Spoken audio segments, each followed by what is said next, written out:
పాకిస్తాన్ నుంచి విడిపోయింది బంగ్లాదేశ్. షియాలని దారుణంగా వేధించి, హింసించి, అవమానిస్తుంటే విడిపోయింది బంగ్లాదేశ్.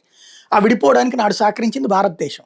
అయితే నిదానంగా పాకిస్తాన్ అక్కడ తనని నమ్మేటటువంటి వాళ్ళని రెచ్చగొట్టి, జమాత్ పార్టీని రెచ్చగొట్టి, వాళ్ళ చేత బంగ్లాదేశ్లో హింసకి ప్రేరేపించింది. ఆ సందర్భంలో హసీనా ప్రభుత్వం ఆ జమాత్ పార్టీని నిషేధించింది. ఆ నాయకులందరినీ జైళ్లలో పెట్టింది. అమెరికా అండతో అధికారంలోకి వచ్చినటువంటి యూనస్, సలహాదారు పేరుతో పెత్తనం చెలాయించినటువంటి యూనస్, ఆ జమాత్ పార్టీని అధికారంలోకి తీసుకొచ్చి తమ చెప్పు చేతల్లో, అమెరికా చెప్పు చేతల్లో, డీప్ స్టేట్ చెప్పు చేతల్లో నడిపించాలన్న కుట్ర పన్నితే నరేంద్ర మోడీ చేసిన ప్రయత్నం సక్సెస్ అయింది. ఈ యూనస్సు, జమాత్ వీళ్ళందరూ కలిసి హసీనా పార్టీని రద్దు చేశారు ఎన్నికల్లో పోటీ చేయకుండా.